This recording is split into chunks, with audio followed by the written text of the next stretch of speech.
Capítulo 1153 de One Piece, primeiras revelações impressionantes. Seja bem-vindo de volta ao bando dos piratas Tio Jorge. Pelo que tudo indica, agora conseguimos confirmar que Loki não é o usuário da fruta do diabo lendária de Elbaf.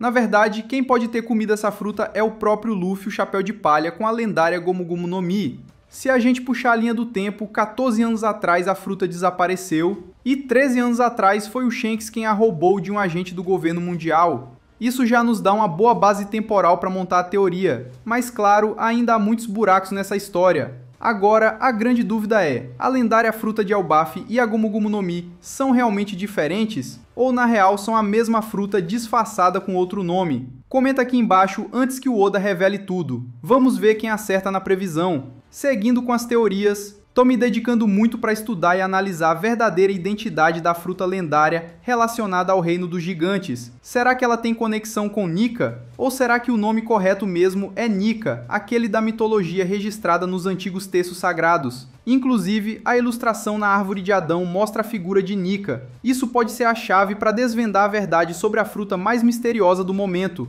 Antes de continuar, espero que todo mundo esteja com seu café na mão, porque vamos mergulhar fundo nas novas revelações do capítulo 1153, com spoilers quentíssimos. Segundo o informante Ron, o capítulo 1153 vai trazer um evento de explodir a mente. Não sabemos ainda o que vai acontecer, mas já dá pra sentir que vem bomba por aí. No capítulo 1152, tem uma cena que mostra a fruta lendária sendo roubada na mesma época em que o rei Herald foi assassinado. Todos os envolvidos nesse incidente passaram a ser suspeitos. 113 soldados da Guarda Real foram interrogados. O rei morreu, o general Jaru foi gravemente ferido por uma espada e quase morreu, mas sobreviveu depois de muito tempo. Já Loki, sendo um homem íntegro, teve provas suficientes reunidas para provar que ele não foi o responsável pelo roubo da fruta. Na verdade, tudo indica que foi uma conspiração muito bem armada pelo verdadeiro culpado. No castelo de Auros, havia sinais de que alguns guardas reais foram mortos por forças externas. Isso indica que havia um infiltrado em Elbaf, alguém que agiu nas sombras esse tempo todo. E quem é o possível traidor? Eu já até fiz um vídeo só sobre isso. O nome dela é Professora Angie, uma mulher misteriosa que deu aula sobre o medo para as crianças de Elbaf, exatamente na época em que Killingham apareceu e criou aquelas criaturas horrendas chamadas pesadelos vivos. E hoje, Angie está ao lado de Killingham, colaborando com ele, fornecendo nomes de crianças inocentes em troca da segurança dos pais delas. O mais estranho? Ela é uma gigante, e até agora não sofreu nenhum ferimento vindo dos Cavaleiros Sagrados. Enquanto outros, como o Professor Kiba, foram brutalmente atacados, ela passou ilesa. Tudo isso reforça a ideia de que houve uma brecha no castelo naquele dia. Naquela ocasião, os 113 soldados morreram, e Loki só sobreviveu por pura sorte, conseguindo escapar por uma abertura na sala principal. Naquela situação de vida ou morte, ele jamais pensaria em roubar ou proteger uma fruta do diabo. A única coisa que ele queria era salvar sua própria vida e a dos outros ao redor. O verdadeiro ladrão da fruta lendária deve ter sido outra pessoa. Pelo que foi mostrado, o culpado estava usando uma capa preta que cobria o rosto por completo. Um dos diálogos do capítulo 1152 diz que essa fruta era proibida em Elbaf. Mas por quê? Se fosse uma fruta divina, como a de Yamato, o deus lobo, por que ela seria proibida de uso entre os gigantes? A minha conclusão é que essa fruta lendária tem, na verdade, um poder de destruição extrema.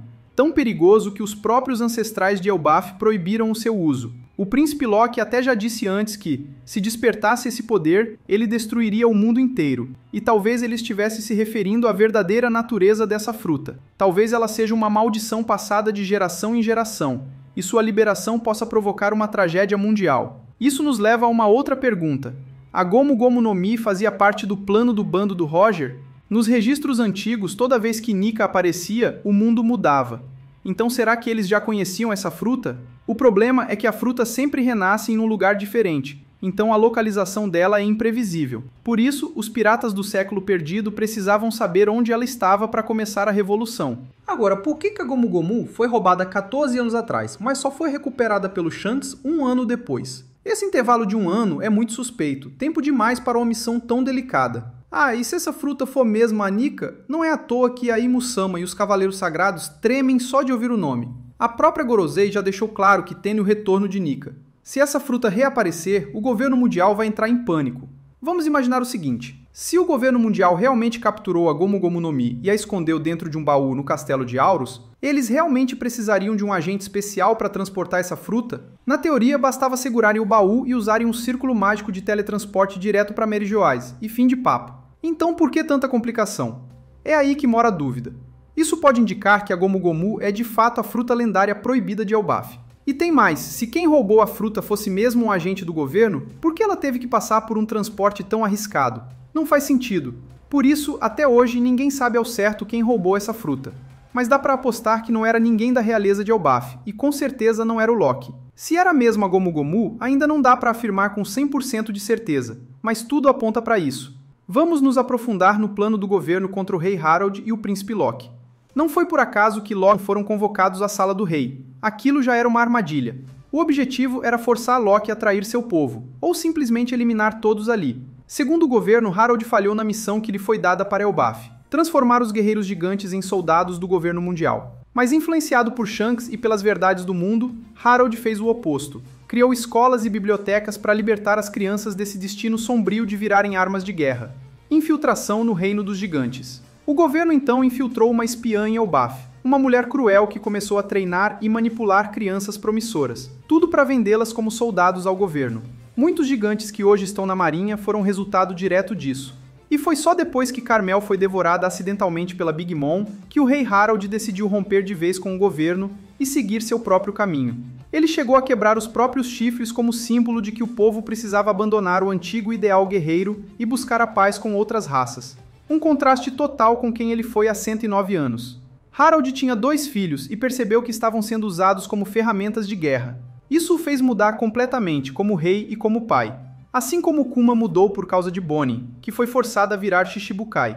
O rei Harald também queria proteger seus filhos, e ao invés de entregá-los ao governo, começou a prepará-los para defender Elbaf. Mas o governo não desistiu. Loki foi ameaçado, e Harald não teve escolha. Teve que aceitar ordens para militarizar Elbaf. Só que por trás dos panos, ele continuou resistindo em segredo. E Mu então considerou que Harald havia falhado, e ordenou sua execução, 14 anos atrás, no castelo de Aurus. Naquele dia, o plano era convocar Jarl e Loki ao salão principal e executar os dois, junto com o rei Harald, para deixar Elbaf sem liderança. Hasrudin ainda não era confiável para assumir o trono. Então o governo queria transformar Elbaf em uma marionete, uma ilha 100% controlada. Mas algo deu errado. Loki conseguiu escapar, e Jarl, mesmo gravemente ferido, sobreviveu. Esse fracasso fez o governo perder sua maior chance de dominar Elbaf. Durante 14 anos, eles tentaram manipular a ilha à distância, sem sucesso, porque não tinham mais peças-chave lá dentro. Foi aí que Shamrock e Gunko foram até Elbaf tentar convencer Loki a se tornar um cavaleiro sagrado, herdar o trono do pai e servir ao governo mundial. Mas Loki recusou, e foi então que partiram para o plano sujo, sequestrar crianças de Elbaf, o que acabou iniciando a guerra que estamos vendo nos capítulos atuais. No capítulo 1153, com certeza veremos novos flashbacks sobre o rei Harald. Quem foi sua esposa? Como nasceram Hasrudin e Loki? Como ele vendeu sua alma ao governo mundial?